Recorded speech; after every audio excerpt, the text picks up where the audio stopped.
You're listening to the Packernet Podcast Network.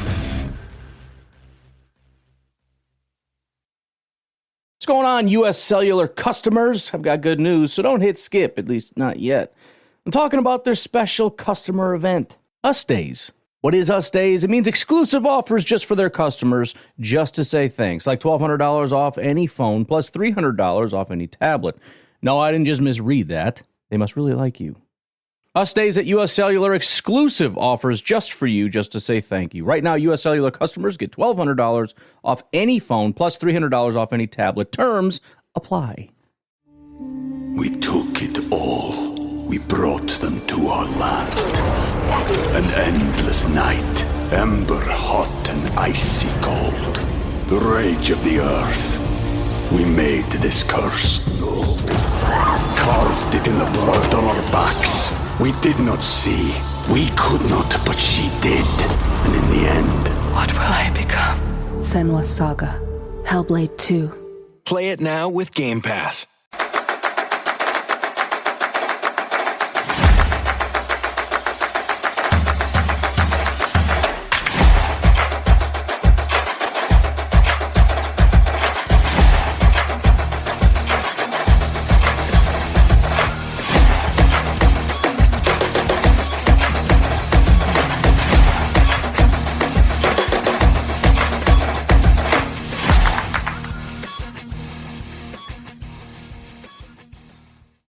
What's up, guys? Good morning. Welcome into College Football Total Access Live, here to talk a little college ball today with my buddy Tim, who's live in Green Bay.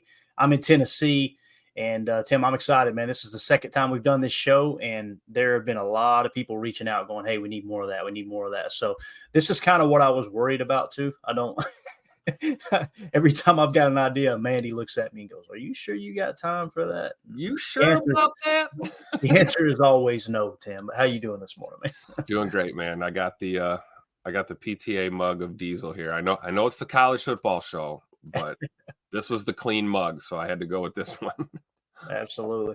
And if you're new here, and I know Rumble is blowing up, we're up to almost 100 subs now, or follows, whatever they're called. We're closing in on that. And I know we've got 11 watching here live right now, plus a bunch of people here on Twitter too. We're trying to ease into this college football thing because we want it to be a college football podcast where all fans can come in, and we'll talk about what you guys and gals want to talk about around college football. Understand that this is on a channel that's a bunch of Packer fans. So it doesn't mean that Bears fans and Vikings fans and Lions fans and anybody else can't come in here and talk college ball. We're kind of gearing it around, okay, how does this apply to the Packers and more specifically the draft and all that? Now, we want to keep up with the college season as we goes along. So I'm hoping we can make it something of its own. I don't want to spend too much time trying to explain this every time we go live, but I just want everyone to kind of know where we're coming from with that. And everybody's got their favorite teams, right? Of course, Tim, I don't think you're much of a college guy, right? Which it's so cool to see people reaching out too. They're like, man, I know nothing about college, but I'm excited about this. So multiple people asking me, hey, what team should I pull for, Clayton? I've gotten that a couple of times. I'm going Notre Dame. But I'm trying not to be biased, but we'll talk a little bit about that as well. So I don't want it to turn into something where we're only talking about the teams that I pull for, and we're kind of covering everything globally. So we got some cool stuff set up today. We're going to talk about the consensus big board for the upcoming draft, which obviously that applies to all the players who are playing this year in college football. I'm going to take a walk down memory lane with high school recruiting, and we're going to go back and look at some of the past classes and see who actually made it to the NFL level. I think that would be really cool, because there's a lot of misses. Just if you think there's a lot of misses in the NFL draft, you ought to see the high school recruiting misses, because there's a ton of kids that were 5-star top 10 players that never even made it to the NFL, right? And some of them didn't even finish college. Some of them, some pretty sad stories attached to it too. But just want to give a shout out to everybody that's in here this morning. I know Chris was in here early. Say good morning, everyone. Good to see you, buddy. Appreciate you swinging through. No, they not the – what is this saying here, Tim? What's the name right here, bro? No, like they self. No, they self? No, they That's self. enough for me. All I right. think so. I think we'll go with that. Just change your name to Jim. Nobody will know your name's really not Jim. You know what I mean? That way we can go, hey, Jim. All right, we're talking to Jim. But Got that rundown there, Jim? Appreciate you swinging through, bud, for sure. Let's see here. Yeah, we'll get to that comment here in a minute with Chris. Stuff's already popping off. I love it, man. We got M Smith 13. I think that's Smitty in the chat. We got Angus Mahagus. I'm pretty sure that is God. Who was it on YouTube there, Tim? Oh, is that the thugged out Nancy Pelosi pick? I love Yes. it. Yeah, trying to remember who that was on YouTube. God Almighty, Prince. That's right, it's Prince. So anyway, good to see y'all swinging through for sure. All right, so that question I got about, hey, who should I pull for? I thought it'd be cool. I'm going to show you. First of all, when it comes to picking a team in college football, like in football in general, I've got a couple rules. The number one thing for me, Tim, is they've got to play outdoors. I cannot stand watching football in a dome, man. It drives me absolutely insane. There's some Syracuse fans that just logged off. They're like, screw this guy. I'm done. Because I've got several friends up in the Buffalo area that pull for Syracuse, and of course they play in the dome up there. And listen, if there's ever a place that is justified, it's probably Syracuse with that lake effect snow. But got to play outdoors. I love cold weather football too. That's a big thing for me as well. So I want someone that's in the northern part of the country, although Kentucky, one of my favorite teams, it gets really chilly up there in Lexington too, especially once you crack November. So it's all good. But obviously Wisconsin, we got a big Wisconsin following. I've always followed Wisconsin. We actually had a kid out of Kingsport, Tennessee several years ago that was recruited there to play safety, but he played quarterback in high school. I can't remember his name now, but there's a couple ties there. Now, AFAM, who is a big watcher of the show here on PTA Live and all the other shows we do on the channel, he had mentioned in a comment, he's a big Kansas fan. So check this out, Tim. This is the new – they're going to be expanding the stadium. This is what Kansas Jayhawks Stadium is going to look like. So I thought we'd just kind of go around the country a little bit and look at some of these stadiums. Wow. So they're not getting a new one. They're just adding on to their existing. See, I like that. Yeah. I think they said, now I could be wrong. I read somewhere $300 million expansion. Wow. Yeah. There's some money in college football. They're not putting a dome on that though, are they? It almost looks like a dome. I don't think so, but I can't figure. I guess that's the state of the art lighting. Maybe those are going to be those vertical lights, but nonetheless, pretty cool little diagram there. Pretty cool, and you can see the practice field underneath our pictures there up to the upper left, which is kind of cool. Another stadium that's an absolute gem here in college football is Appy State. Appy State's becoming more and more popular across the country. Appalachian State. They're located in Boone, North Carolina. Really cool setup there. Just a smaller stadium, but they're also known as the Giant Killers. They beat Michigan there once. I think they won a big upset last year when College Game Day was in town. I remember Pat McAfee being there, but it doesn't look like much there. But in Boone, North Carolina, Tim, this is in the foothills of the North Carolina mountains. Look at where this thing's sitting at, bro. Oh my gosh. They built it in the side of a mountain. It's absolutely awesome. Love it. Yeah. Really, really cool stuff there. Now, obviously, just down the road from me, roughly an hour and 15 minutes away, is the University of Tennessee in Knoxville, Tennessee. This is a really cool setup. So they're right on the Tennessee River. You see that road that runs down there along the river is called Neyland Drive, and that's Neyland Stadium. And you see all the boats. They're referred to as the what's it called? The Vol Navy, I think is what it's called. So they do tailgating from their boats out there.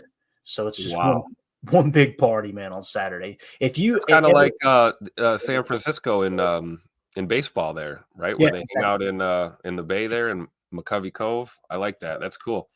Very, very similar. It's a really cool place. I'm not a huge Tennessee fan. I lived in Knoxville for about 5-6 years, and I pull for them, but I'm not like a diehard Vol fan. I got a lot of friends who are, so that makes it easy to pull for them. That's how I am with the Badgers.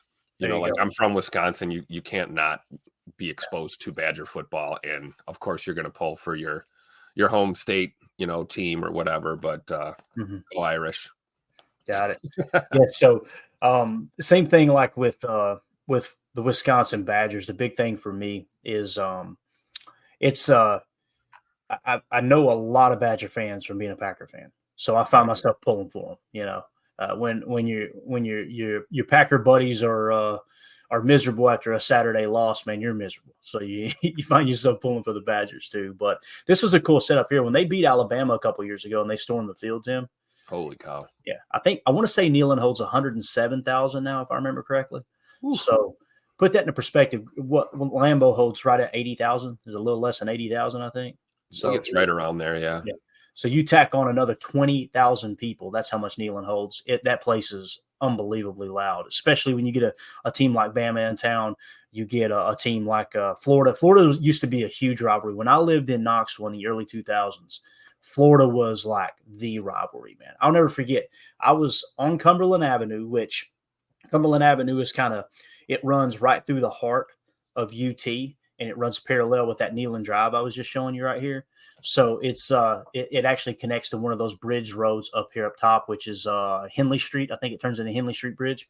But nonetheless, I remember being on Cumberland Avenue, and I'll never forget this, in front of Old Charlie's Restaurant, and a Florida fan pulls up with a Honda Civic, right? And they had 2 Florida flags on. This was Florida week. This was a Saturday. This was the day they were playing Florida. And a group of girls pulled up next to them in an SUV, and somebody hung out the window and lit one of those Florida flags on fire right there at the red light, bro. I was like, what? And I'm like 19 years old, 18 years old. You pulled me right out of the holler and threw me into Knoxville, Tennessee. And I'm going, what in the hell is going on down here? So just a really cool environment. Not that I'm saying you should go set someone's car on fire. I'm just simply saying that the rivalries run rich there with Florida too, even though Florida it's serious in college football. I'm learning that every day here as I try and follow. Like, I thought NFL fans were nuts. Like, there is no comparison to the college game. I mean, people are passionate, might be an understatement for college football fans. I don't know. I mean, that's pretty extreme, right? Lighting someone's flag on fire. Yeah, bro. It's It's an interesting place for sure. Chris says in the chat, Clayton, I'll be driving through your states next Wednesday, heading to Myrtle Beach for Country Carolina Fest. Let's go, man. That's what I'm talking about. Myrtle Beach is a big destination for us. Country Carolina Fest. I love it. Yeah, man. Hold on, we got to give him one of these, Clayton. Perfect. There it is. Definitely fits right there. He also goes on to say, can't wait to get down there and check the sites out. Yeah, it's a beautiful part of the country for sure. Of course, when I go to Wisconsin, I find myself going, man, this is freaking beautiful. It's just, you get so used to seeing the mountains down here and everything that when you get up there in some of the flatter states and some of the dairy land and everything, I just love it, man. Absolutely love it. But this shot right here of Tennessee, when they did storm the field, what's funny is they tore down the goalpost, right? And if you'll look right here, they actually packed one of the goalposts out of the stadium and threw it in the Tennessee River. So for the longest time, I don't say the longest time, for a couple of weeks on Google Maps, you could go to Google Maps and zoom in, and someone had dropped a pin and it said Neyland Stadium goalpost, and they had it where it was exactly located in the water. So it may still be there. I don't know. That was hilarious, man. So another team that I pull for, obviously Kentucky Wildcats growing up. Being a Kentucky fan, here's a shot of Kroger Field. This used to, when I was a kid, they didn't have it completely closed in. It was just a very small set of stands in each end zone, and the corners weren't attached. They call that the house that Couch built, Tim Couch. So obviously put some press boxes in and stuff like that, some luxury suites. So it's a really cool stadium. I've been to a lot of places to watch football games across the country. Lexington is one of the at Kroger Field is one of the most comfortable spots to watch a game. The problem with Neyland, as you can very well tell, you were like this in there. Yeah. I mean, there's 107,000, however many that fits in there, but it probably should just be about 90,000, to be honest with you, because they've got them jammed in there like sardines. So, and then of course Notre Dame Stadium is just kind of the mecca for me, man. It's so much tradition. You hear Touchdown Jesus all the time. It's basically the museum that sits just outside the stadium. You see the mural of Jesus on it. You know, me being a Christian, I just think it's cool, man. You can see it from inside the stadium too. See Touchdown Jesus lit up there. So Notre Dame, it doesn't get much better than that. So to answer the question of people reaching out saying, hey, Clayton, who should I pull for? Who should I pull for? Depends on what you like, man. I like cold weather football. I like outdoor football. That's why you find me rooting for Notre Dame. You find me rooting for Appy State. It gets cold back there in that holler. I promise you that. I also like to pull for Kentucky because it gets pretty chilly up there in Lexington. And then, of course, our Wisconsin Badgers, always pulling for them.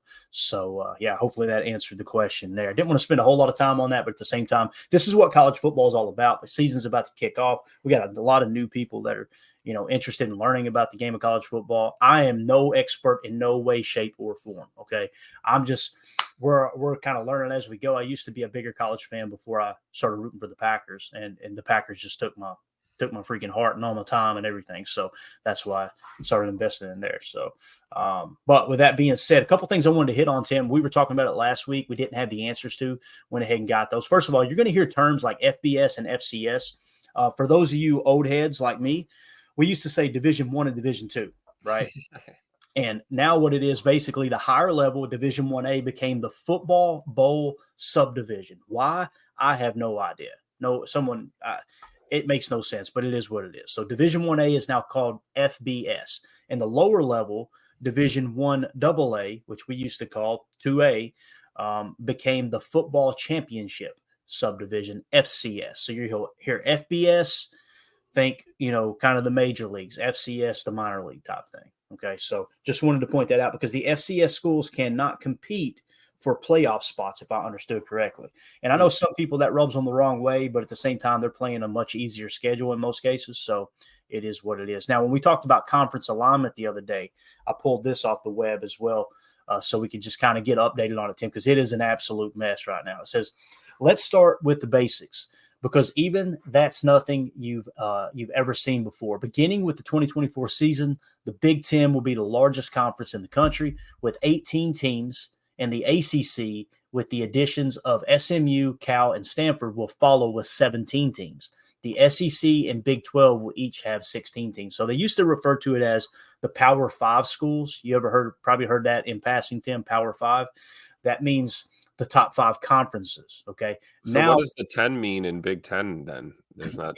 There used to just be 10 teams, and now there's not 10 teams. So that's a great question, Tim. We should try to get that changed, right? that's what's why. Well, SEC. You know what SEC stands for?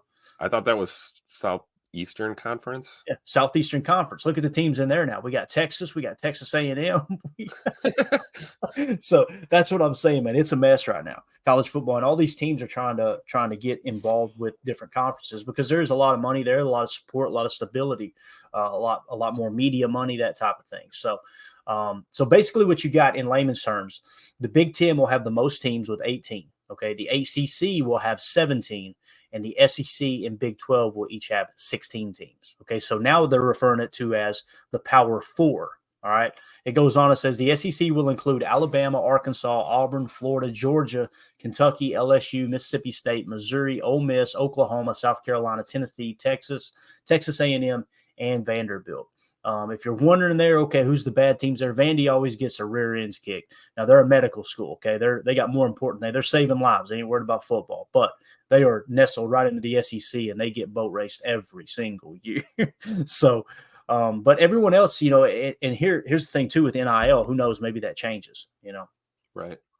So the Big 12 will include Arizona, obviously Jordan Morgan. We just drafted him from there in the first round.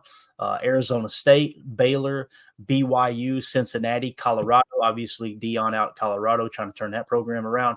Houston, Iowa State, Kansas, AFAM's team.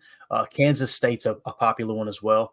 Oklahoma State, TCU, Texas Tech, UCF, Utah, and West Virginia. All right, so there's your Big 12 conference. The Big 10 will include Illinois. Shout out to Jake Shavink. You've got Indiana. You've got Iowa. You've got Maryland, Michigan, the reigning national champions, Michigan State, Minnesota, Nebraska, Northwestern, Ohio State, huge program there, obviously. Penn State, another big program. Purdue, Rutgers, Wisconsin Badgers, UCLA, USC, Oregon, and Washington. Wow. That's what kills me. So UCLA, USC, Oregon, and Washington are in the Big Ten. That's weird, right? Wow, man. It's absolutely wild. I don't think I'll ever get used to it, but it is what it is. All right. So that was the Big Ten. The ACC will include Boston College, Cal, Clemson, Duke, Florida State, Georgia Tech, Louisville, Miami, NC State, North Carolina, Pittsburgh, SMU, Stanford, Syracuse, Virginia Tech, and Wake Forest. So it goes ACC was Atlantic Coast Conference, right? Correct. Yes. Yeah. Usually naturally, California totally makes sense, right? Absolutely. Why would you not? Right. So, There's going to have to be a name change or something. Something's got to give because it's really weird. It says it goes on to say none of them will have divisions, so the top 2 teams in each league will meet in their respective conference championship games. Retiring American Athletic Conference Commissioner Mike Oresco, I think I'm saying that right, said he believes that even though more history and rivalries will disappear, the love for the sport will remain. Quote, people enjoy watching games, Oresco said. If USC is playing Ohio State, are people going to say, yeah, it's a Big Ten game now? I have no interest. I don't think so. The sport has a hold on America more so than any other sport. I agree with him there. It's weird. We pretty much established that, Tim. But I don't think people are going to stop watching because of it, right? I felt that way in the NFL when they changed the number rules and let the players kind of wear whatever the hell they want to wear now. And so it was throwing me off seeing, like Quay, seeing a linebacker wearing, 7. And I thought, oh man, I won't get used to this. This is so weird. And it's like, I'm used to it already. It does, it doesn't bother me. So I think over time, people will kind of get the groove and the feel for the realignment here in college football. And, because like you said, at the end of the day, man, people love the game and we don't care what you call it, how you break it down. We just want to see football. Exactly. Coach Lynn says BYU has one of the coolest stadiums. That's another one I was trying to pull. I ran out of space here on the Passion, drive, and patience. The formula for winning championships is also what keeps your ride or die alive. eBay Motors has everything you need to maintain your vehicle and level it up to peak performance. Superchargers, roof racks, exhaust kits, LED headlights, and more. Whether you're into speed, power, or style, eBay Motors has you covered. With over 122 million parts for your number one ride or die, you'll always find exactly what you're looking for. And with eBay Guaranteed Fit, your part is guaranteed to fit your ride every time or your money back. Because with eBay Motors, you're burning rubber, not cash. With the parts you need at the prices you want, it's easy to make your car the MVP and bring home huge wins. Keep your ride or die alive at ebaymotors.com. Eligible items only, exclusions apply. What's going on, U.S. Cellular customers? I've got good news, so don't hit skip, at least not yet. I'm talking about their special customer event, Us Days. What is Us Days? It means exclusive offers just for their customers, just to say thanks, like $1,200 off any phone, plus $300 off any tablet. No, I didn't just misread that. They must really like you. Us Days at U.S. Cellular, exclusive offers just for you, just to say thank you. Right now, U.S. Cellular customers get $1,200 off any phone, plus $300 off any tablet. Terms apply. We took it all. We brought them to our land. An endless night, ember hot and icy cold. The rage of the earth. We made this curse. Carved it in the blood on our backs. We did not see. We could not, but she did. And in the end... What will I become? Senua's Saga. Hellblade 2. Play it now with Game Pass. With threats to our nation waiting around every corner, adaptability is more important than ever. When conditions change without notice, quick strategic thinking is crucial. And with obstacles consistently impending, determination is essential in overcoming them. It's this willingness, decisiveness, and resilience that sets Marines apart. With our fighting spirit, we don't just fight battles, we win them. Marines are the constant our nation counts on to fight the unknown. And through adaptable problem solving, we do just that. Learn more at marines.com.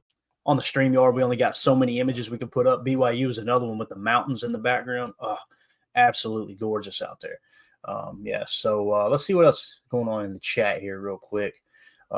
Angus Mahaggis, also known as Prince, says Cal and Stanford in the Atlantic Coast Conference. Okay. Chris says, we've been wanting Big Ten Conference to change their name for years, but it's a brand that is marketable, so their thinking is why change it? That makes sense. It really does. I get it. Yeah. It's, you don't let the technicality get in the way. If the big business heads try to do a projection, if we change the name, how's it going to affect it? It's going to cost them millions of dollars. Who cares about us going, this is weird? Still making money. That's and all. People will tell the story, to their kids, later. Why is it called the Big Ten? And there's 500 teams in this. They'll tell the story about, well, back in my day, it was 10 teams. Right. And USC and UCLA were not in the conference. It's absolutely wild. Angus says Big Ten tried to get Notre Dame to join, but it never worked out. They wanted to stay independent. Notre Dame is one of those teams that they love their brand, and they don't want anybody messing with their brand. Now, they partially joined the ACC. I don't know all the details, but they get some of the benefit of being a part of the ACC, but Notre Dame's football team is still strictly independent. I don't know if that's changed recently. I'm 41 years old now. I'm just telling you, the older I get, I look up and go, yeah, they did that last year, and it was 8 years ago. That happens to me all the time. Don't believe me, ask my wife. She is just like, Clayton, no, honey, you're a decade behind now. You got to get with the times here. Clayton, I tell you, that's a bucket list thing for me, man. Getting to South Bend for a Notre Dame game.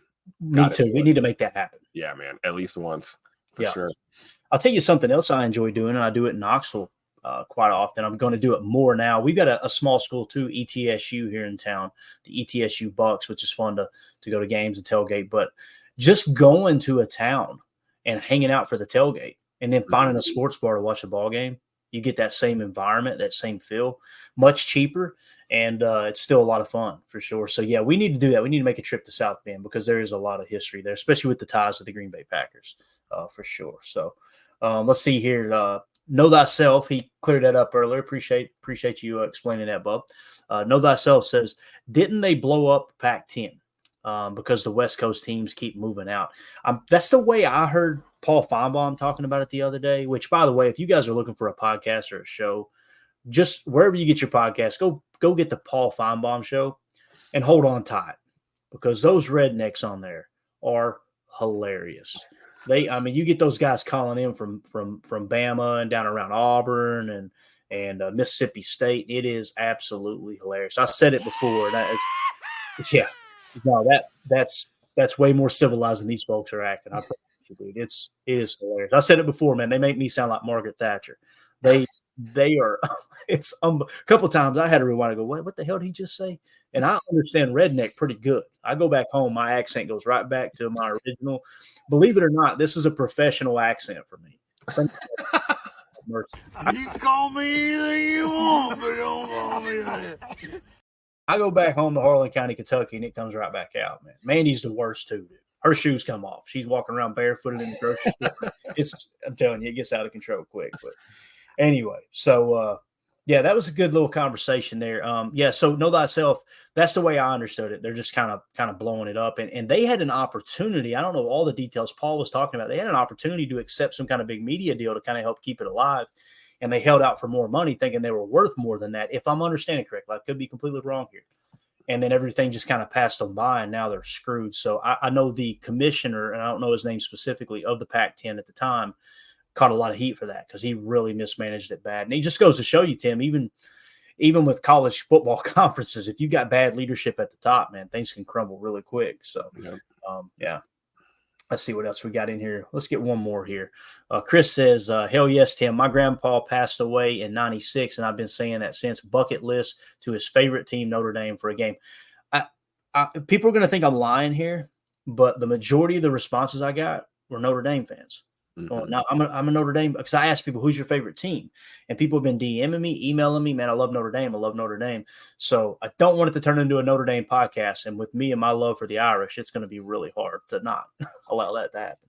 But anyway, all right. So let's move on. I just want to there's some people going, what the hell are you talking about? FBS, FCS, the conference change, the Power 5, the Power 4. Hopefully that gives you kind of just a brief explanation of what's going on there. So why don't we do this, man? Why don't we kind of change gears here for a second? And let's look at the consensus big board for some of the top players that are going to be, obviously, as it sits right now, excuse me, they're probably going to be those players that are going to be entering the draft. I'm going to try to get this zoomed in so we can see it really well. Yeah, that should help. There you go. Thanks, Clay. No, dude, it was hard for me to see, and I got a TV or a monitor that's absolutely huge. So overall, let's just talk about the top 10 prospects, and then we'll go each position and kind of look at where the depth is in this year's draft, okay, or this projected draft, because some of these guys may be eligible to return to college football, and you're going to see more and more of that too, guys. These players are getting paid money now, millions of dollars to play college football. there's going to be a bunch of them that go, I'm just going to stay right around here, make a cool $2 million. Why would I go to the NFL and only make $800,000 if I'm, drafted in the 4th round type thing? But we'll go through each of the positions here.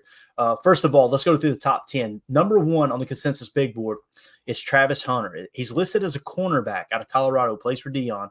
Dion has been a part of his life for a long time. He's almost like a second son to him. He also plays wide receiver. Now, you've seen him get banged up doing that last year, but I think he'll continue to do it. He's an absolute dog. If you get a chance to watch Colorado this year, if you ever see Colorado on TV, stop and look for Travis Hunter because he's a lot of fun to watch. Number 2 is James Pierce Jr., just down the road here, edge defender at the University of Tennessee. Number 3 is your top quarterback in the draft as it sits right now, Carson Beck, quarterback out of Georgia. Some people are predicting him to win the Heisman and Georgia to be the national champion favorites. Number 4 is Will Johnson, cornerback out of Michigan. Number 5 is Benjamin Morrison, cornerback out of Notre Dame. Number 6 is Will Campbell, offensive tackle out of LSU. Number 7 is Shadur Sanders, quarterback out of Colorado. That is Deion Sanders' son, one of 2 sons that played for him. The other son, I know he's in the middle of a lawsuit right now and some NIL problems. I think he filed bankruptcy. There's all kinds of nasty stuff going on there, but he's a linebacker, if I remember correctly, for Colorado. But Shadur Sanders, quarterback for Colorado, he's a pretty dynamic player, very mobile, very athletic. There's a lot of buzz around him for sure. Number 8, you get your very first interior defensive lineman. That's Mason Graham out of Michigan. So obviously we're going to be kind of in the market for a defensive lineman, potentially, Tim. These are the positions we're going to look at. Harold Perkins at the number 9 spot, linebacker out of LSU. And number 10, we got Kelvin Banks, offensive tackle out of Texas. Just worth mentioning down here, Quinn Ewers, quarterback out of Texas, is another one that's in the running for the Heisman. Some people believe he could be the top quarterback in the draft, even over Carson Beck or Shadur Sanders. I don't have an opinion on either of those right now, but let's go ahead and look at the quarterback position. Well, first of all, with that top 10, I'm sorry, Tim, anything you want to add there? Anything catches your eye? We can scroll up and down. You just tell me which way to go, man. Yeah, I've been I was kind of looking at the 33rd teams. They got a way too early mock draft scenario kind of list here. Marcus Mosher from 33rd team, if you guys want to check it out, did a write-up. He's got Shadur Sanders going to the Giants. I'm sorry, you cut out just a little bit. You said Shadur Sanders going to the Giants at what pick? At pick 2. This is like their super early mock draft. Look question, here, man, they've actually got him going to the Giants at number 6. That's very interesting. Wow. Yeah. So my question is, do we have measurables on Shadur Sanders? Because he looks, I mean, I've seen a little bit of tape, a little bit of his play. Does he seem a little undersized? Or is that just me, That's a great question. It's going to be hard to pull that up here. Let me search it real quick, though, and I'll get his size, because that's a great question, because I've heard people say that in the past, but I had never looked into it. I mean, he's got the attributes. I mean, he's fast. He's, he can throw the ball, all of that stuff. But it's like, making that leap to the NFL and, sitting behind a 6'6" wall of linemen and then, big rushers coming at you. Yeah, I mean, actually, they've got him listed here, and I just did a quick Google search, so I'm not sure what database it's from. Probably the University of Colorado. Yeah, they've got him listed at 6'2", 216. So, well, then he's good. Yeah, I stand corrected. It seems like 6'1" is kind of like where people are like, okay, if they're good enough, we can make that work. When they get down around 6 foot or under 6 foot, everybody freaks out. Although we do have Drew Brees, right? That was just dominant. So that is true. Yeah, but that's a great question. I'll keep Google pulled up in case you got other questions like that for sure. So Shadur, I think he does check the box there, and it's all going to come down to how he plays this year and how he deals with adversity. Colorado, they rebounded last year. They still had a losing record, if I remember correctly, but I think they doubled their win total from the year before. So it's a very, very interesting program. Deion has added so much flair to it. One thing about Deion, Tim, you either love him or you hate him. I love him personally. There was a time when I couldn't stand him, and I thought he was kind of, I don't know, but he's kind of won me over, man. He seems, and the reason I say that, I don't know him personally, obviously, but he seems to really care about the kids, the students, and he could get an NFL coaching job real quick, but it sounds like he wants to stay in college so he can really help mold these young men's lives. So that's kind of cool too. And I know there's some people probably rolling their eyes, and you may have a great reason, reason to do that, But just my experience with Dion, I kind of feel like he's genuine with that. If that makes sense. So. Yeah, I wasn't. I always respected him, as an athlete. One of the just a sheer unadulterated athlete. I mean, two-sport athlete. Great career in the NFL, but yeah, I liked him a lot less when he was wearing Dallas Cowboy blue. Yes, certainly have a lot of respect for him now, and to hear him say that he would turn down the lucrative coaching opportunity in the NFL to stay in the college game and work with the young players says a lot about his character. Yeah, that's the thing too. If his son goes to the NFL and a team says, "Hey, we want to draft your son. You want to come coach him here?" He's probably jumping on that opportunity. You know what I mean? So there's going to be some details that need to drop there. I think Chris in the chat had something interesting. I thought it was the other son, but I guess I was wrong. He said quarterback Sanders from Colorado declaring bankruptcy. I was thinking it was the other brother that's on the Colorado football team, but I could be wrong, Chris, if you want to double check that. Not that it really matters that much, but I do remember hearing that, and it was something to do with an NIL deal that he accepted, and now I shouldn't even mention it because, again, everything's alleged. We don't know. Yeah, don't know for sure. But let's move on. I can tell you, thank God that he, look who his father is. So if anyone's going to help him navigate, this type of stuff as you're a young athlete coming up, it should be, Deion's the man. He knows what it's like. Yeah, I think they were still talking about Notre Dame in here. Yeah. Chris says, Ron, pretty much because if they joined a conference that has a TV channel, they lose out on their TV rights with NBC. NBC pays Notre Dame a ton of money to have rights to it because it's like we seen the whoever it was earlier mentioned his dad, being a huge Notre Dame fan. The people are going to watch Notre Dame, no doubt. But all right, so quarterback position specifically, let's just go top 5 at each position, if that's cool with you, for time's sake, Tim, and we'll roll through it because I want to get to some of this recruiting stuff too. This is what I was talking about with this show. It's like, man, we're going to fill an hour in no time. So quarterbacks, according to the consensus big board, Carson Beck, number 1, and he's in the 3 spot overall, quarterback from Georgia. Shadur Sanders, quarterback from Colorado. Then you got Quinn Ewers, quarterback from Texas. Shadur was 7th. Quinn sitting in the 13 spot. Then it drops a bit down to Jalen Milroe.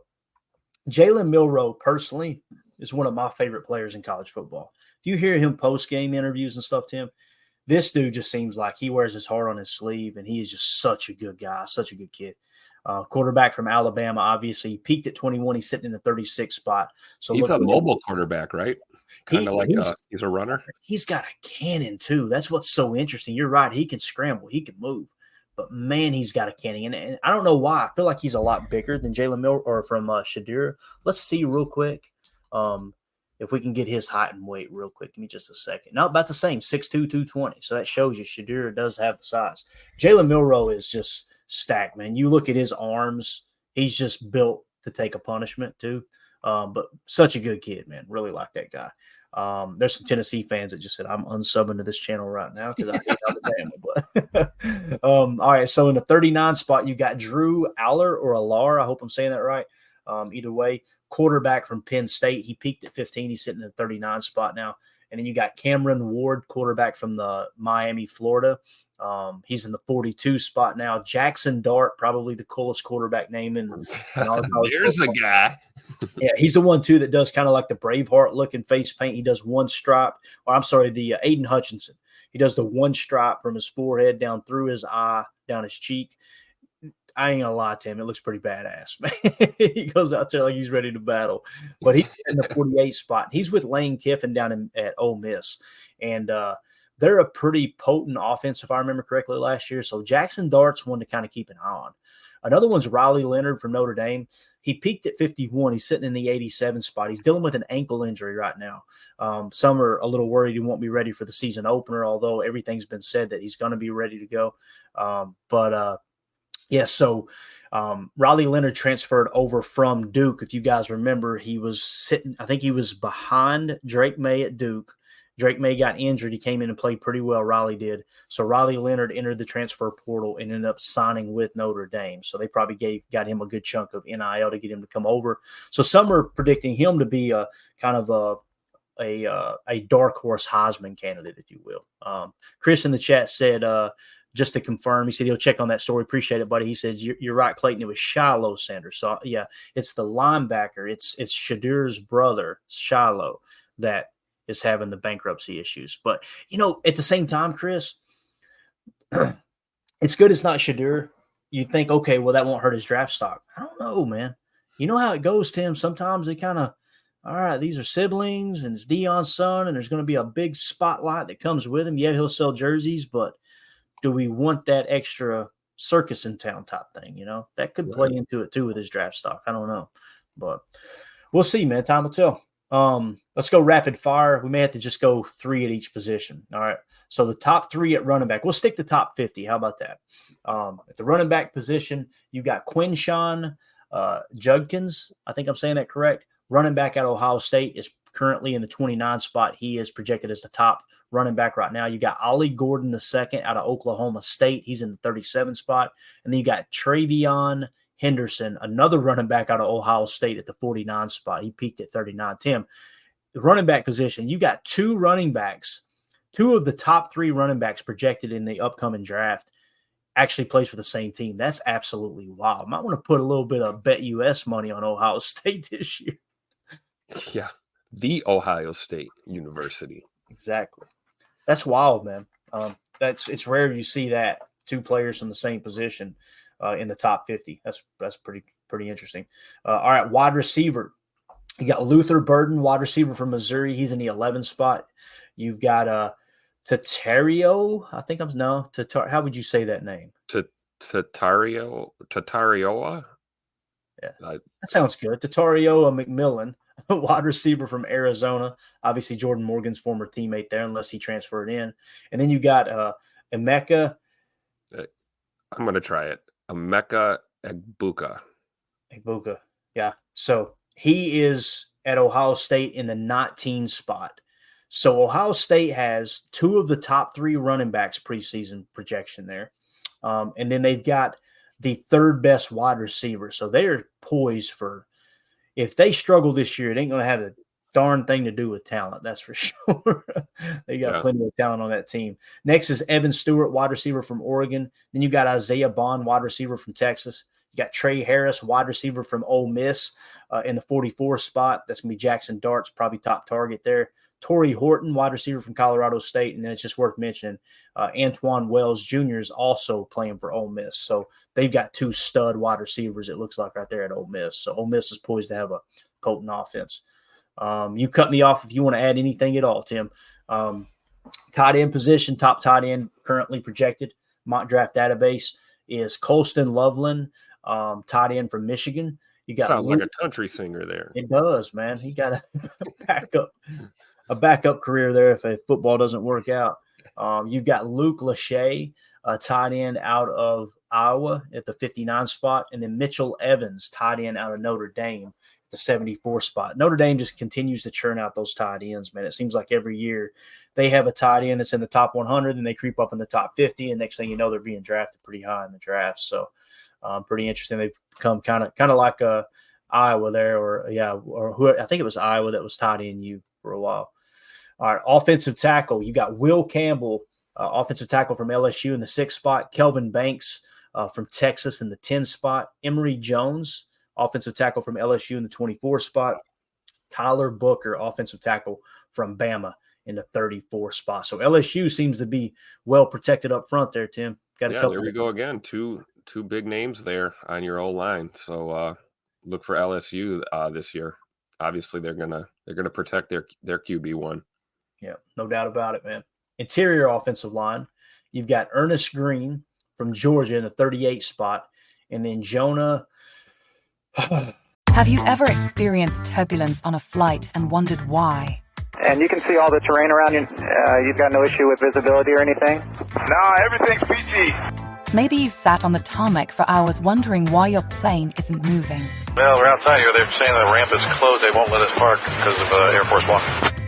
Listen in on the conversations between pilots and air traffic controllers on the Air Traffic Out of Control podcast.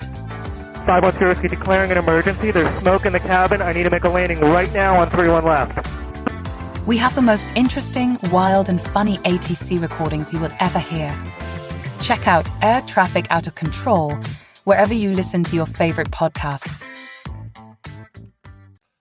Sabanaya. There you go. Sabanaya. Sounds good. 41 from Arizona. He's in the 41 spot. So only 2 interior offensive linemen within the top 50 there. Defensive line, Mason Graham at the top of the list. Defensive lineman from Michigan in the 8 spot. You got Mikael Williams, defensive lineman from Georgia in the 15 spot. He actually peaked at 6. And they're projecting him to go number 1 to the Carolina Panthers. That's interesting because since his big board has him lower than Mason Graham. However, you get the thing too that we don't know how many of these guys will actually enter the draft. Yeah. So it might be a little bit of that involved. 33rd team's got Mason Graham going 12. Got it to Seattle. Does it show Mikael Williams and where they got him going by chance? Let's see. Because they just did basically a top 25. Okay, don't worry about it. Yeah. Okay. And the number 3 defensive lineman is Deion Walker from Kentucky, sitting in the 17 spot. He peaked at 14. He's a mountain of a man there. Number 4, actually sitting in the 27 spot, the 4th best defensive lineman is Walter Nolan from Ole Miss. And then you got in the 28 spot right behind him, Princely Umana-Milan, defensive lineman from Ole Miss as well. So Ole Miss is absolutely stacked him. That's a team, man. If these projections are somewhat accurate as far as the mock draft database and how these players may project at the NFL level, Ole Miss has got studs all over the place, man. Kenneth Grant, defensive lineman in Michigan. You got Tyleik Williams, defensive lineman from Ohio State in the 32 spot. You got Landon Jackson in the 33 spot from Arkansas. You got Dennis Sutton from Penn State. He's in the 45 spot. So how about Bear Alexander under there? What a name for a D lineman. He's a bear. From USC, peaked at 21. You're right, man. That might be a guy. We got to see how big he is. Hold on a second. Bear Alexander. I got to know this. Bear.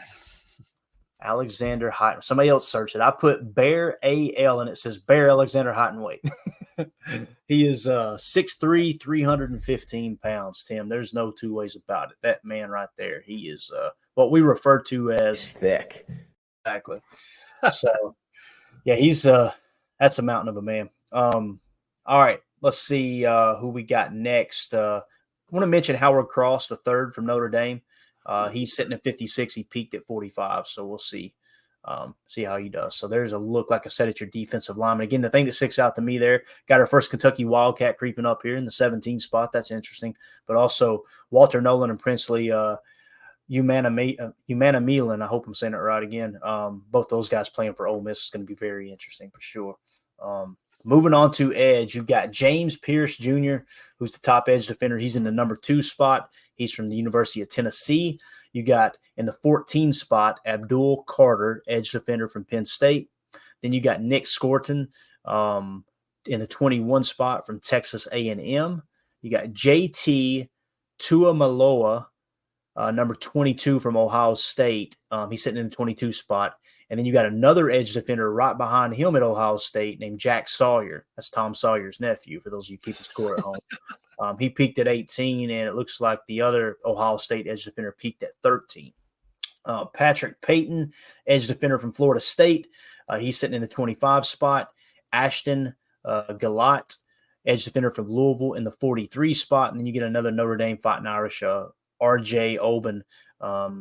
He's an edge defender from Notre Dame in the 91 spot. So you notice with the edge defenders, man, you got a lot of them in the top 50. 1, 2, 3, 4, 5, 6. You got 6 projected to go in the first round there, Tim.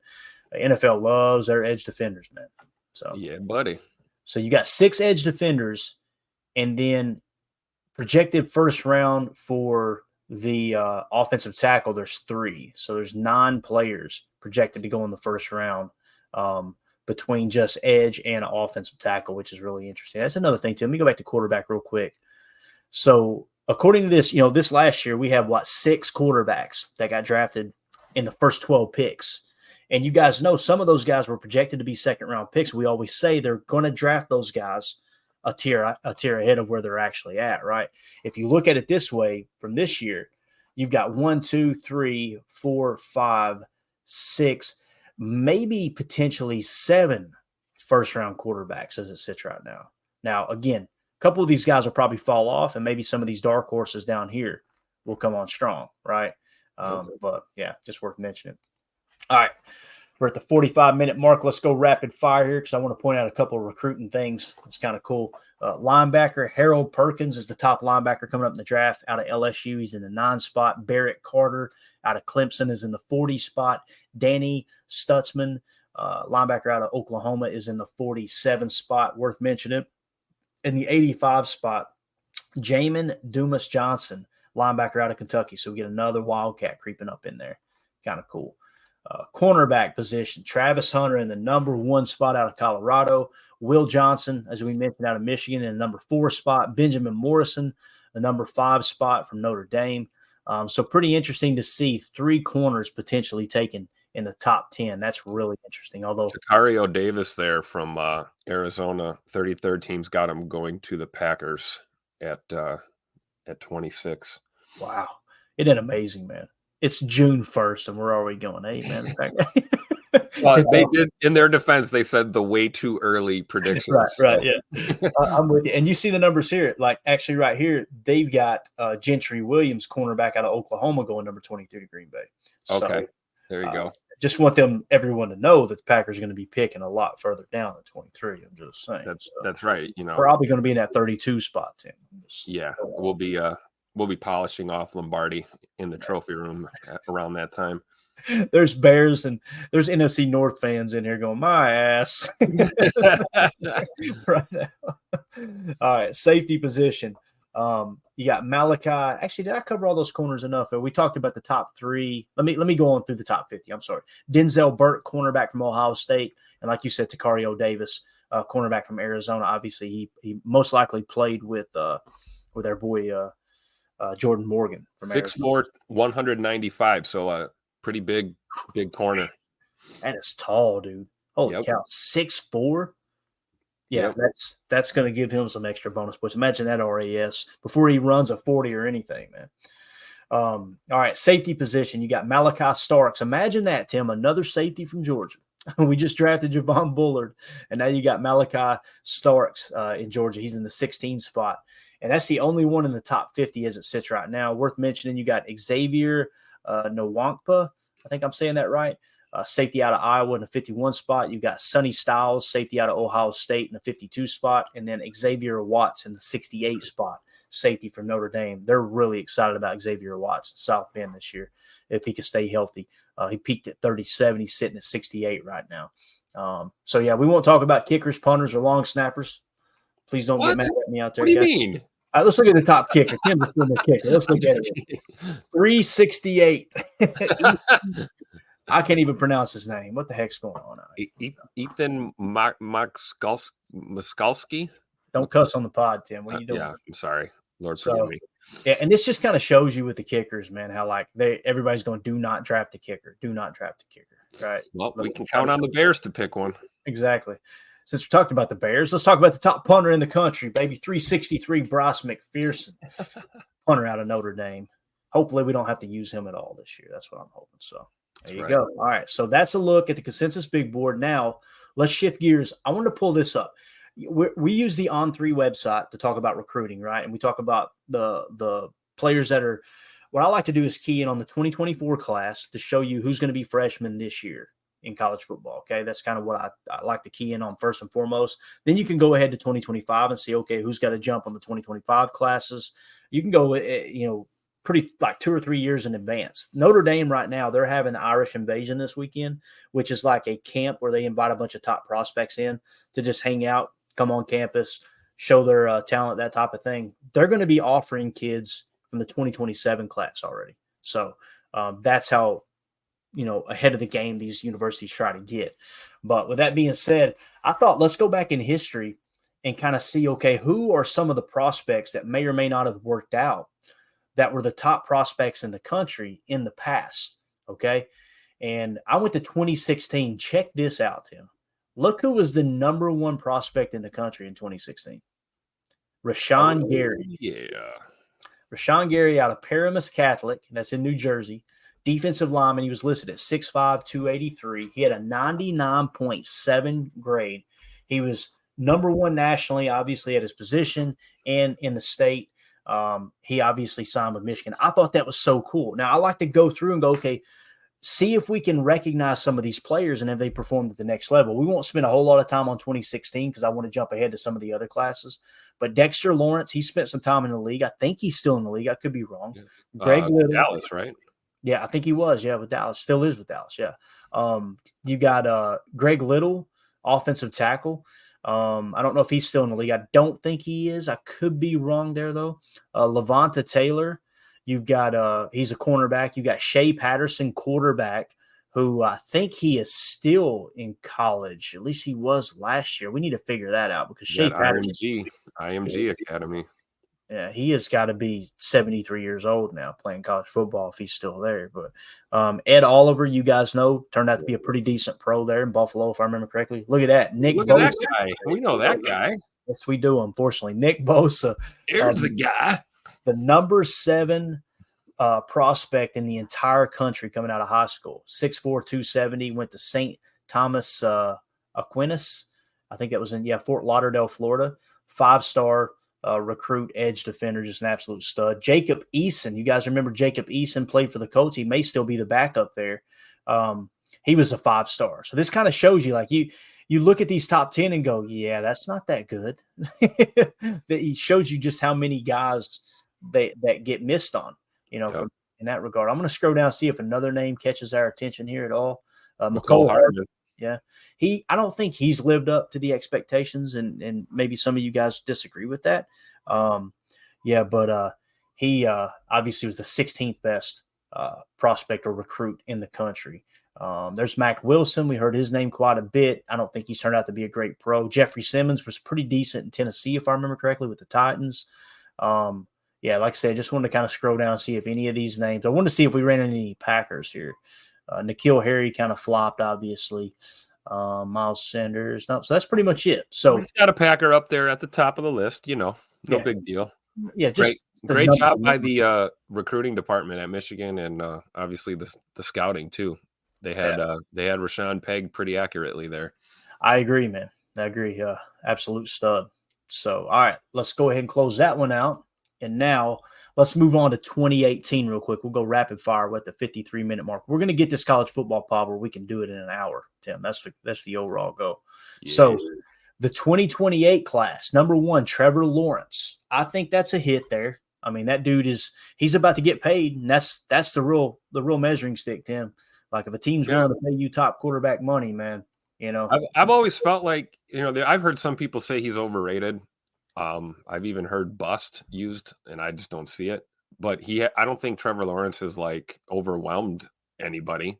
You know what I mean?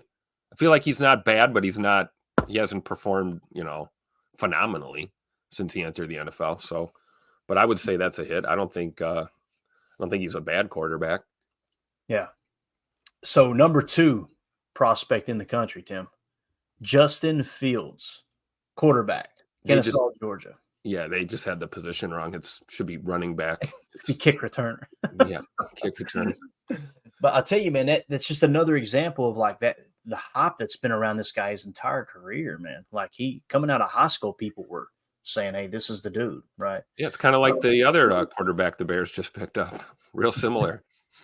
So let's scroll down and see if any other names grab our attention here. Micah Parsons in the 5 spot, obviously. There's the guy. Fifth best recruit in the country. Obviously went to Penn State. Patrick Surtain went to Alabama, cornerback. Yeah, he's a stud. Let's see who else we got. We got to go down. You see, there's a lot of misses here. Yeah, in between. JT Daniels, St. Brown. Okay. There was it? What'd you say now? Amon-Ra St. Brown. Yeah. Above him is JT Daniels. I don't know what's up with the mustache there, but hey, do your thing, man. You got Grandpa over here. He's doing his crunches. Got to love the ads, right? So JT Daniels looks like he wants to sell you a new water heater. And he'll put it in too, free install. Put it on the ticker. JT Daniels looks like he wants to sell you a water heater. That's gold. All right. So next is Amon-Ra St. Brown. Obviously went to USC. That was an absolute hit. I believe we would all agree. He was the 15th best prospect in the country. Coming out of high school, that is. Look at this. Brenton Cox Jr., 16th. Wow. In the country. And again, he got ran out of 2 programs. Got kicked off the team in Georgia. I think he got kicked off the team in Florida too, if I remember correctly. Yeah. So he came with some baggage. But that shows you, man. And Jacob, this is kind of one of Jacob's guys here, man. This dude was a stud coming out of high school. He was a 16th ranked prospect. He was number 3 at edge defender and was the 4th best prospect in the state of Georgia. And that is a big. Jacob's really good at that, man. Finding these guys, and really seeing who might be kind of, on the radar, but kind of getting lost in the mix. Brenton Cox Jr. definitely one of those guys. And I don't know. I think he's still got a great career ahead of him. I really do. Wouldn't it be wild if it just clicked this year and you just got a stud there on the roster that ended up being an undrafted free agent? That'd be awesome. Yep. Scrolling on down again, several misses in between, obviously. Let's see if any other names grab our attention. Oh, look at here, number 29. There's my boy from Cordell, Georgia. Oh, number 29 recruit in the country coming out of high school, 5-star linebacker, 6'3", 241, Mr. Quay Walker. So obviously Quay Walker, highly recruited. I hope he puts it together this year, man. I really do. He's got so much ability, man. So, I'm just hoping this new defense unlocks him, man. So yeah, anybody else here real quick? We'll go as far as the top 50 just to see if anyone. There's Jalen Waddle in the 42 spot. Asante Samuel Jr. Yeah, in the 45 spot. And yeah, Penei Sewell, look at that, in the 50 spot. Right there at 50. Goes to show you those 4 stars. Penei Sewell, one of the best tackles in the game now, for sure. Yep, so absolutely. Yeah. All right, let's move on to 2019, Tim, real quick, and look at the top recruits there as we try to get sold a Hershey bar in the upper right. So, number 1 in the 2019 high school class, obviously going into college football, the recruiting class here, Nolan Smith, linebacker from Bradenton, Florida. Obviously, he went on to play in the NFL. I don't think he's lived up to the hype, me personally. He's kind of one of those tweeners. Some people seen him as a Sam. Some people seen him as a stack backer. Some people wanted to try to play him at edge. You got Kayvon Thibodeau. Obviously, was drafted by the Giants. I think that's a hit. He's a solid player. He was the number 2 player in the country. Evan Neal, offensive tackle. He ended up getting drafted in the first round, if I remember correctly. Derek Stingley. That's a name that he was a top corner in the draft. I don't even know who he plays for, man. I know he still plays for the team that drafted him, I'm sure, but I can't remember how well he has or has not played. But he was the number 5 recruit in the country at the time. Darnell Wright. You guys know the Bears drafted him, offensive tackle. I think he's a pretty good ball player. I know a lot of people like to hate on him, but I think he's pretty solid, me personally. Let's go on down here and see if any other names grab our attention. There's Spencer Rattler. So Spencer Rattler, this is he was the number 15 recruit in the country coming out of high school. Obviously, he finally made it to the NFL this year. He's one of those guys that was projected to be the number 1 quarterback taken, and then the next year he lost his job in Oklahoma and had to transfer to South Carolina. So interesting to see where he's at. So these are players that are recently getting drafted here. Charles Cross, offensive tackle. I think he was a first-round pick. He was the 21st best prospect. Garrett Wilson, stud wide receiver for the Jets out of Austin, Texas. He was the 22 highest rated recruit. He was a 5-star. There's George Pickens that got drafted by the Pittsburgh Steelers. He was the number 25 spot. Trayvon Walker, number 27. I think wasn't he an edge defender taken by Jacksonville? Am I thinking right? He was a top pick in the draft, I believe. I think so, yeah. Isn't it wild to see some of these players that were drafted 2-3 years ago in the same recruiting class And you've got Spencer Rattler, who just now came out in the NFL. It's just crazy how some come out real early and others have to wait. Nakobe Dean. I may be getting Nakobe Dean and Nolan. What's his name? The other linebacker. I may have already passed it up. The other linebacker we were talking about, maybe getting him and Nakobe Dean mixed up. It might have been Nakobe Dean that people seen as a Sam backer, to be honest with you. So I may have gotten those crossed up for sure. Now I've lost my spot here. I know I went too far. Nakobe You're Dean. by Pickens. Okay. Let's see here. Yeah, okay. There's Garrett Wilson. I think we just talked about Garrett Wilson. There you go. George Pickens. All right, here we go. Sorry about that, guys. There's Nakobe Dean. Okay, cool. So, yeah, he's obviously they both made it to the NFL at a high level, but I don't know how well he's playing at the moment. Bo Nix. Bo Nix was just drafted this year by Denver. You guys know I'm a big fan of Bo Nix. I think he's one of the more intelligent quarterbacks in the country. Let's see here, or in the draft this year. I was looking at the comments. I apologize. So Angus McHaggis in the chat says Stingley's with the Texans. There you go. So good deal, man. Good deal. I'm guessing Chris Natch was talking about when you said that old boy was a water heater salesman. He said 1 year with a 1 year warranty, Tim. There you go. All right, who else on the list here have we noticed in the league? I'm sure we're overlooking some. We're just trying to look at some of the big name players that have kind of come out and played pretty. Remember, Lewis Seam was drafted kind of high. He was the 45th best prospect. I see Chris's comment about Trevor Lawrence too. I agree. He said Lawrence has done decent for a guy who had to start right away in the NFL, better than most guys that are put in there. So that's a great point. I would agree with that 100%. Definitely. I'm definitely not dogging Trevor Lawrence at all. But yeah, that's a great point, Chris. Yeah, no doubt. Here you see Jaden Daniels. He was the number 50 recruit. He was a 4-star.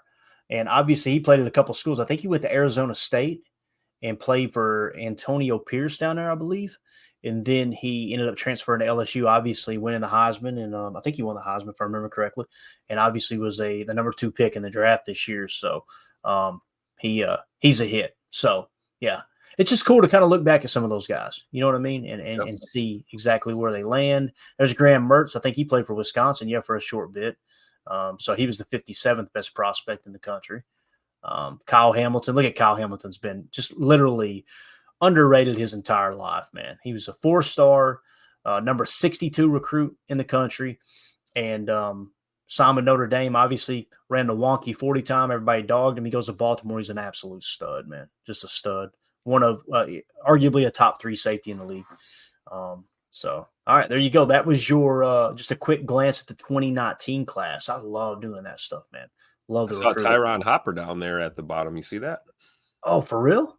Yeah. I already closed it out. So he was where was he at? Roughly what spot? Oh man, I couldn't. It was tough for me to see.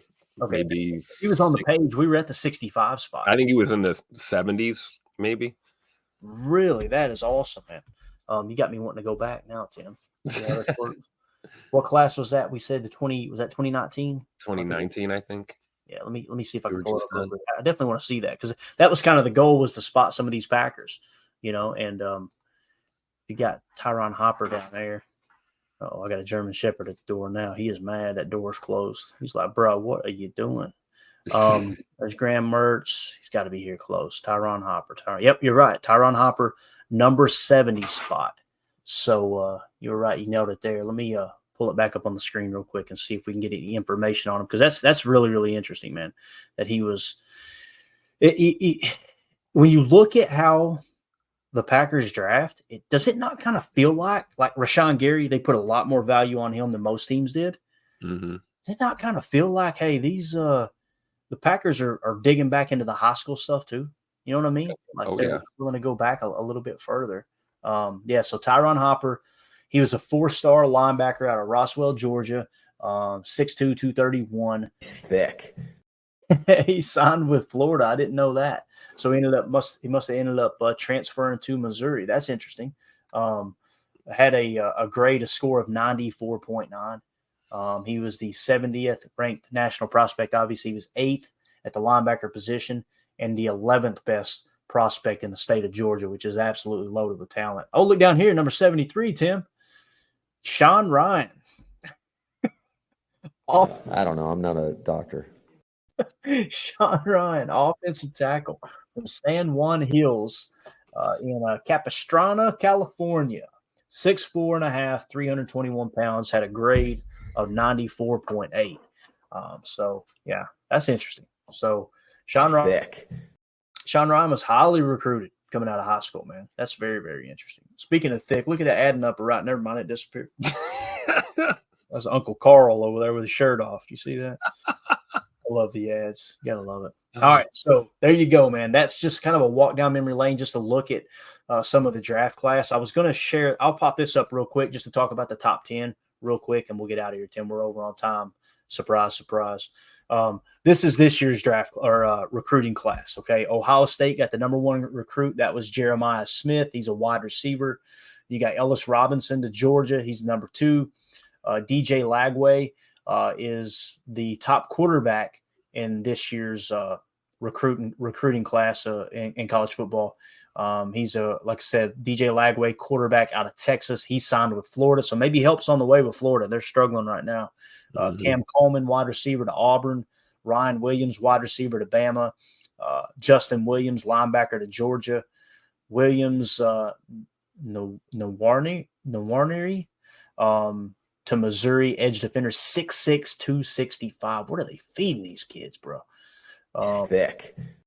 Julian saying it shows Alabama, but an arrow going to Ohio State. So it sounds like it was a short-term signee. He's actually going to be playing for Ohio State.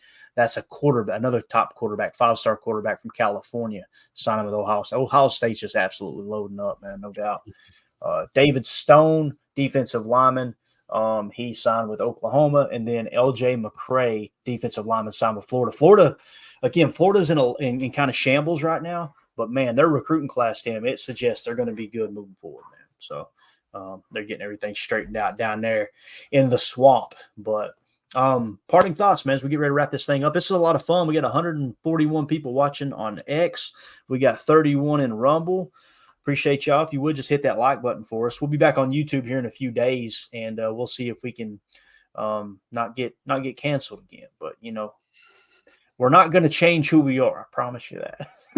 So if anybody's looking to gamble on whether or not our channel gets banned from YouTube again, I'd probably say yeah. I'd put my money on that, to be honest with you. This crew here wants to talk football, and we're not about bending over backwards to make people happy that like to roll with an authoritarian thumb, if you will. But Tim, anything else, man? Ron in the chat here, Ronsonville, man, the state of Georgia produces a lot of players. Really? That is factual, 100% fact. I agree. But no, Clayton, this is awesome, man. This gives me an opportunity to kind of just really get my legs under me and learn a little bit more about the college game, because it ties so much into what we're looking for as NFL fans and as Packer fans. So it gives me a good perspective. I'm sure I'll have my favorites here as I get a little, deeper into the weeds here in the college game. But I never thought that I'd have an opportunity like this to just kind of learn as I go. And this is really cool, man. Thanks for bringing me in on this. Yeah, no, man, it's been a blast, dude. Like I said, I'm learning something every day. And again, I've been a little bit removed from college football. It used to be what I was most passionate about. And again, the channel is going to be first and foremost Green Bay Packers, but you're going to see this college football podcast pop up on the schedule from time to time.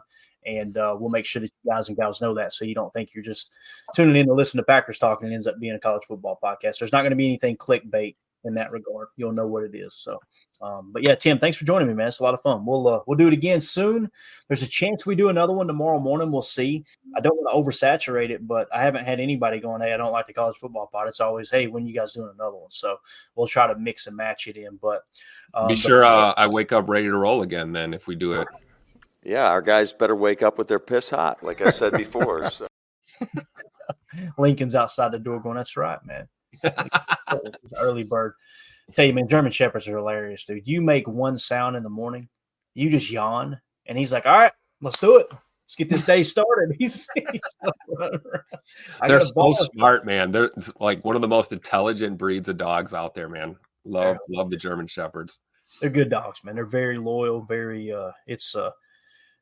man, I dread the day anyone ever walks in my house uninvited, but if they do, they're going to go, okay, this is the wrong crib. Let's Lincoln he's just an absolute unit, man. He is so big.